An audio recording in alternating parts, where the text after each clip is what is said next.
Now, everybody knows beauty is in the eye of the beholder, and like a lot of things in life, if you like something, that's all that matters. Well, but there are some things that a lot of people like, and they like it for a long time, and I call that timeless beauty.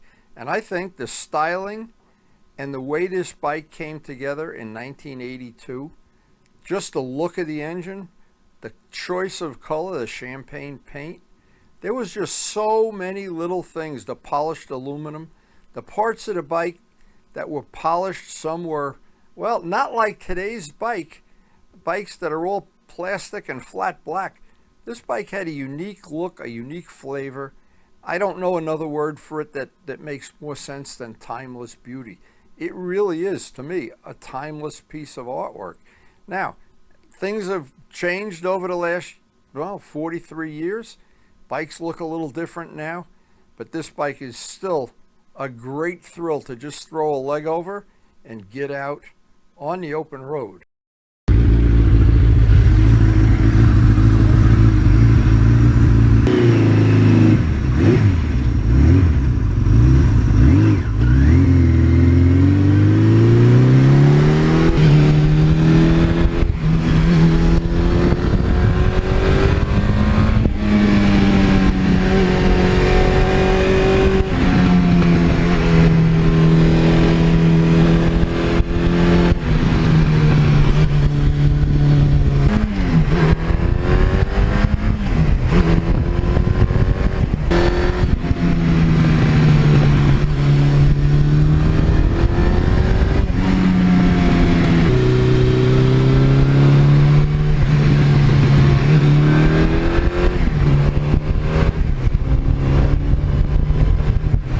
Now, there's an awful lot of parts of this bike that I think are well styled.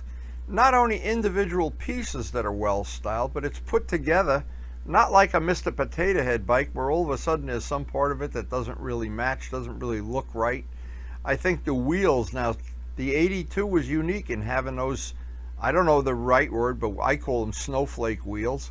The 83 had a little bit different, the three-spoke wheels. But here's just some of the things that I think are really attractive. The way they put the whole package together. The seat, the tank, the side covers. It blends. It all makes sense. It looks like it was designed to be one unit. The big headlight. Now, some people don't like the big headlight. I understand that. Some people like the origami styling of some of the Ninjas. Some people like touring bikes. What do you think?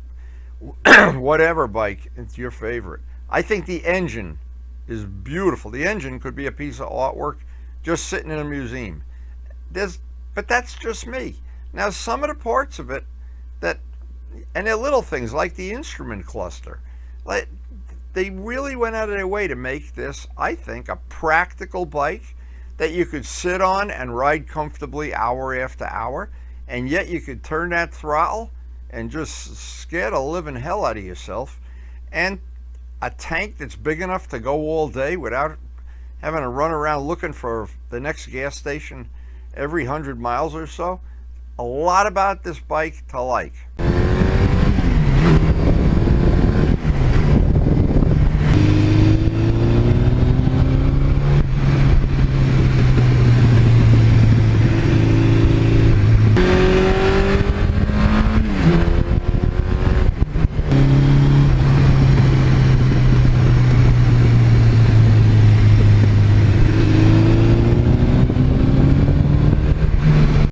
And to be honest, all the timeless beauty in the world isn't worth much if the bike isn't fun to ride.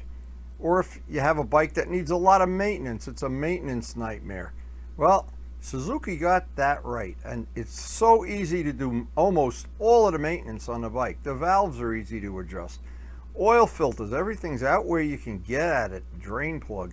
There's nothing, no maintenance that I've ever encountered that was like just unnecessarily complex. Little things that add up. To me, there's a lot of little things on this bike that all make it really worthwhile. It's so comfortable on a long ride. It's absolutely like a touring bike. And yet, when you want to get on it, the road is open in front of you. it changes personality very, very quickly, like Jekyll and Hyde. And that motor, you just can't say enough about that motor. And just ask anybody that's a serious drag racer about that motor. And of all the bikes of this era, I mean, just the ones that all came out new in '82, I think the Suzuki went on to be the drag race king of the universe. And I don't know any of the other ones that did. I don't know if that. I don't follow drag racing as much as I should, I guess, but I never hear of any other bikes that are just dominating the world of drag racing. It's just a lot of things Suzuki got right.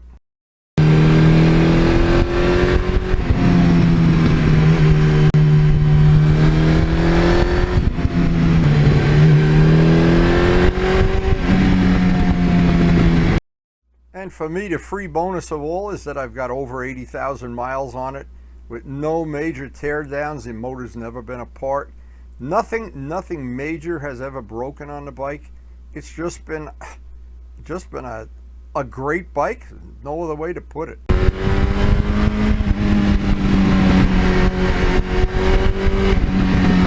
Now, I know a lot of my friends prefer totally stock bikes. They want to have every nut, bolt, and washer exactly like it came to the factory. I've made some upgrades. I warped up 3 sets of front rotors in the first 43 years, and I got EBC rotors. I put the overdrive gearing on, and that is 1640. I got that from Vlad, and a 530 chain. And every one of these modifications was to make the bike just a little bit more like mine. I have an 86 exhaust system. It lets it rumble a little bit more than the stock one. And I don't like the really loud ones that have no baffle, especially the 4-into-1s. I like the way this is. It's a stock 86 exhaust system. It doesn't fit right on. You have to make a rear bracket, and I've got a video on how to do that. I made the bracket I did out of carbon fiber. But so many things about the bike are right, and it's a great platform if you want to add some custom touches, because so many people make parts for this bike. And they still make them 43 years later.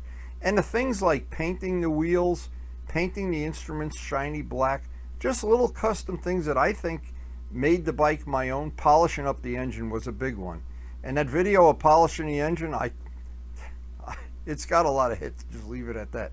And I always get nice comments on all of those polishing videos. But now it's time, the final thing that I always think of. At the end of any day, I like to look at the bike from a lot of different angles. I call it oogling. Oogle the bike a little bit before I head back to the farm. But it's that wonderful time of day to just get back to the farm.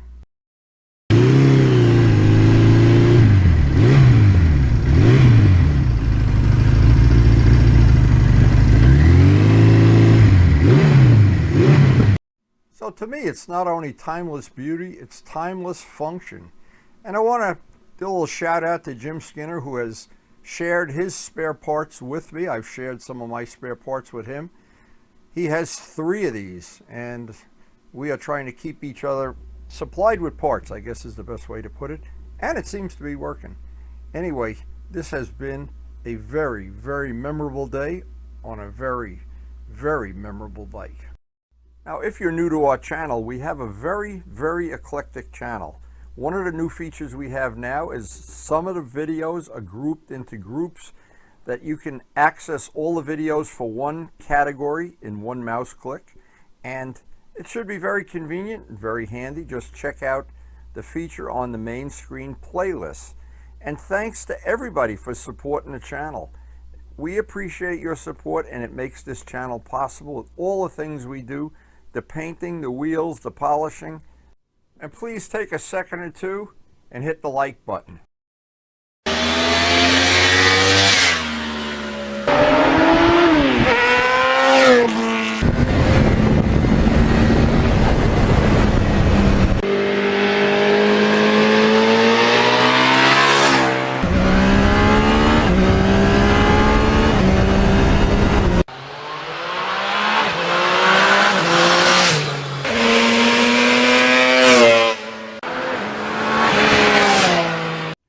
And thanks everyone for watching.